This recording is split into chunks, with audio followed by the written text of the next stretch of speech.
प्रिय छात्रों, नवांकुर डिजी लेसन्स में मैं शंभू सिंह रघुवंशी आपका स्वागत करता हूं।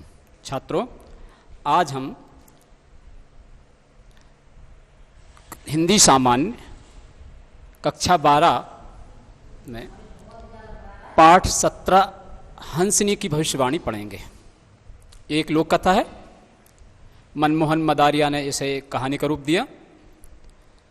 लोक में प्रचलित है हंसनी की भविष्यवाणी। इस कहानी में पढ़ने से पहले ये लेखक मनमोहन मदारिया का संक्षिप्त परिचय जानते हैं। लेखक मनमोहन मदारिया, इनका जन्म 3 सितंबर 1929 नरसिंहपुर मध्य प्रदेश में हुआ था। नरसिंहपुर के बोहानी गांव में। इनकी रचनाएं जो हैं, एक बासंती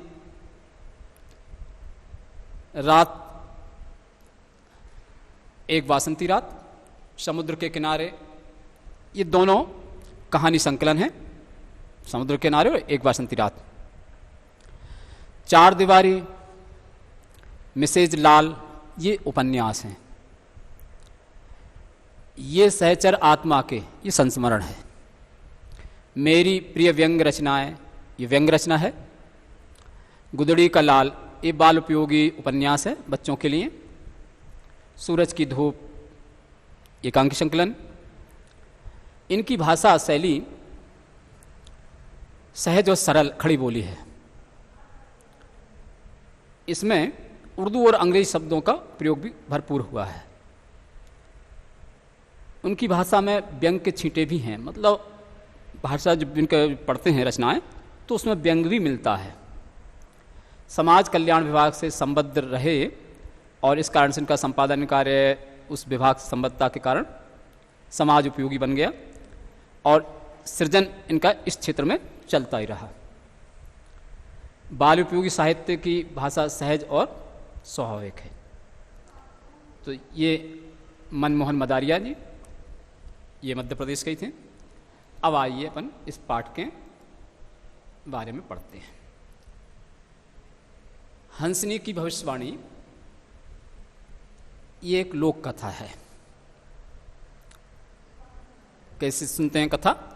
एक देश के राजा थे, उनकी कोई संतान नहीं थी, वे बूढ़े हो गए थे और राज्य का कोई उत्तराधिकारी नहीं था। इस कारण से जो राजा के मंत्री थे, उन्होंने उनको परामर्श दिया, सलाह दी कि हे राजन, आप किसी योग्य बालक को, होनहार बालक को गोद ले लीजिए ताकि आपका राजकाज आगे भी चलता रहे। राजा ने मंत्री की यह सलाह नहीं मानी।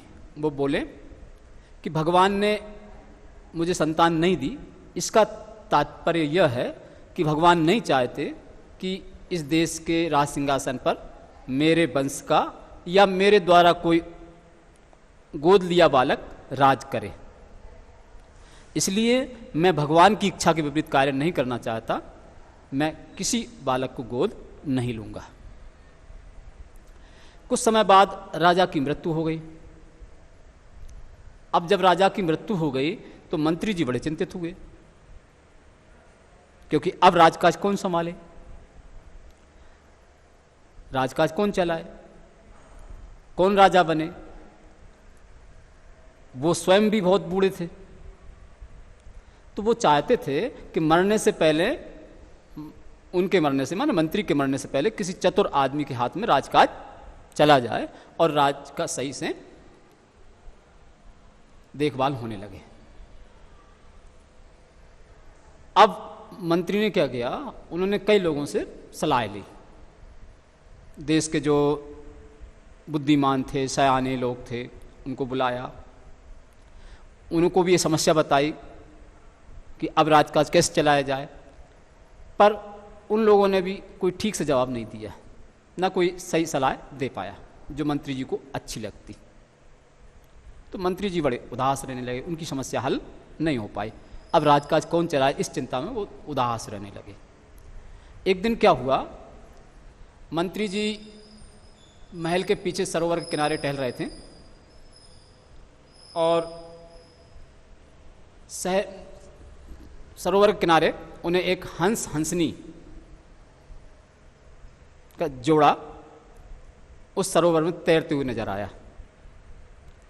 जब भी मंत्री को कोई समस्या होती थी वो उसी सरोवर के किनारे चले जाते थे और गंभीर चिंतन मनन किया करते थे। तो जब वो सरोवर के किनारे पहुंचे, एकांत वातावरण था, तो उन्हें ध्यान लगाया उन्होंने, तो उन्हें कुछ वार्तालाप सुनाई दिया। वार्तालाप किसका था? हंस और हंसनी का। तो हंसनी और हंस आपस में चर्चा कर रहे थे। हंस कहने लगा, आजकल राजा बड़े चिंतित दिखाई देते हैं, मंत्री जी बड़े उदास दिख रहे हैं। इसका कारण है कि राजा निसंतान मर गए हैं, इस कारण से चिंतित हैं। जब हंसनी ने पूछा कि राजा क्यों चिंतित हैं, तो हंस ने उत्तर दिया कि राजा निसंतान मर गए और कौन राज चलाए, इस बात को लेकर मंत्री जी उदास हैं, दुखी हैं। तो हंसनी ने सुझाव दिया कि जिसका राजकाज है उसे ही राज संभालने दिया जाए, इसमें चिंता की कौन सी बात है। हंस ने कहा हंसनी ने कहा देश की जो असल मालिक तो प्रजा होती है, इसलिए देश उसी का है, जिसका देश उसी का राज्य होना चाहिए। हंस ने कहा हंसनी से कि तेरी बात न्याय संगत लगती है। मंत्री जी ये बात सुन रहे थे तो उन्हें हंसनी की बात बड़ी अच्छी लगी कि राजकाज प्रजा को सौंप देना चाहिए। फिर हंसनी ने हंस से कहा कि ये कैसे संभालेंगे राजकाज प्रजा, तो इसकी एक प्रक्रिया कि प्रजा में से कुछ बुद्धिमान लोगों को चुन लिया जाए, उनके सहारे राजकाज चलाया जाए। तो सारी प्रक्रिया हंसनी ने हंस को बताई, मंत्री जी ने ध्यान से उसको सुन लिया। हंसनी की बातों को सुनकर मंत्री जी को भी उपाय सूझ गया। उन्होंने एक विचार सभा स्थापित की। उस विचार सभा में 300 आदमी थे, क्योंकि उस समय देश की जनसंख्या 3 करोड़ थी। तो 3 करोड़ माने 300 लाख, तो 1 लाख में से एक आदमी, 300 लाख में से 300 आदमी, ऐसे 300 आदमी चुने उन्हें 3 करोड़ जनता में से। उनमें से एक आदमी को नेता चुना गया। उस नेता ने क्या किया, वह देश का मुखिया हुआ। उसने उस विचार सभा में से, जो 300 की विचार सभा थी, उनमें से 4 व्यक्ति और चुन लिए। तो ऐसे कुल मिलाकर हो गए मुखिया सहित 5 व्यक्ति। इन 5 व्यक्तियों ने राजकाज चलाने लगे। जो विचार सभा थी वो इनके राजकाज पर नियंत्रण रखने लगी, इनके कार्य पर समीक्षा करने लगी, और इस प्रकार राजकाज चलने लगा। यह बंदोबस्त प्रजा के लिए बड़ा हितकारी हुआ। प्रजा में अब नए ढंग से राज से पहले से अधिक धनी हो गई और सुखी हो गई। पुराने जो मंत्री जी थे वो अपने महल में आराम से रहने लगे। एक दिन जब मंत्री जी सरोवर की ओर विहार के लिए गए तो उन्होंने हंस हंसनी को बातें करते सुना। हंस हंसनी से कह रहा था कि अपने देश में प्रजा का ही राज स्थापित हो गया। हंसनी ने कहा इसमें आश्चर्य की क्या बात है, आज नहीं तो कल यह तो होने ही वाला था, अब दूसरे देशों में भी ऐसा ही राज कायम होगा। हंस ने कहा भगवान करे तेरी बात सच हो। मंत्री ने उनकी बातें सुनकर संतोष की सांस ली और मन ही मन कहा चलो आखिरी वक्त में मुझसे एक न्याय का काम हुआ। आगे चलकर हंसनी की भविष्यवाणी सच हुई। दूसरे देशों में भी उसी ढंग का राज फैला।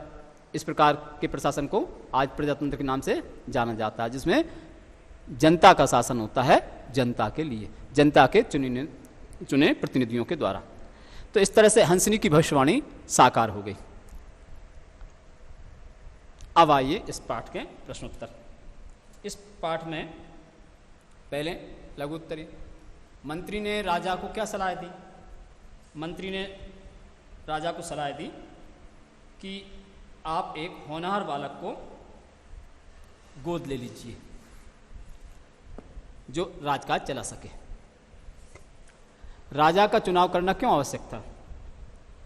राजा की मृत्यु हो गई थी, राजकाज चलाने वाला कोई उत्तराधिकारी नहीं था, इसलिए राजा का चुनाव करना आवश्यक था।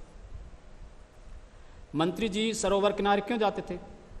मंत्री जी को जब कोई गहरी बात सोचनी होती थी तो वे सरोवर किनारे चले जाते थे और वहीं जाकर विचार करते थे एकांत में। हंसनी ने प्रजा को राज स्थापित करने का कौन सा उपाय बताया? हंसनी ने बताया जिसका राज है, जिसका देश है, उसी प्रजा को राज का सौंपा जाए, वही राज चलाए। मंत्री जी क्यों उदास थे? अक्सर ये प्रश्न परीक्षा में पूछा जाता है। इसका उत्तर है देश के राजा निसंतान चल बसे थे, यानी निसंतान थे और मर गए थे।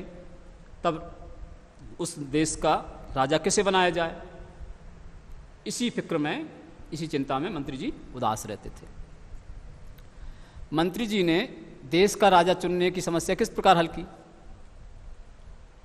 मंत्री जी ने हंसनी की बात सुनी और उन्होंने एक विचार सभा का आयोजन किया। इस विचार सभा में 300 आदमी चुने गए। इन 300 में से एक मुखिया चुना गया। उस मुखिया ने 4 व्यक्ति और चुन लिए। इस तरह से 5 व्यक्तियों ने ये राजकाज चलाने की व्यवस्था प्रारंभ की और ये मंत्री जी ने इस समस्या, राज चुनने की समस्या को हल कर दिया। तो जो उन चुने हुए व्यक्ति में से मुखिया चुना गया वही उसने राजकाज संभाला। नए ढंग के राज्य से क्या लाभ हुआ? जो नए ढंग के राज्य से जनता पहले की अपेक्षा सुखी रहने लगी, धनवान रहने लगी, और इसमें यह भी हुआ कि जिसका देश था उसी को उसका राज्य मिल गया। अगले प्रश्न है किसने किससे कहा? भगवान नहीं चाहते कि इस देश में सिंहासन पर मेरे वंश का राज रहे। ये बात राजा ने कही मंत्री से। अरे तुझे नहीं मालूम देश के राजा नहीं रहे? ये हंस ने हंसनी से कहा। हाँ, यही न्याय की बात है। मंत्री जी को चाहिए कि वह प्रजा के बारे में, प्रजा के हाथ में राजकाज सौंप दें। ये हंसनी ने हंस से कहा। अरे तूने सुना, अपने देश में प्रजा का ही राज कायम हो गया। ये हंस ने हंसनी से कहा। धन्यवाद।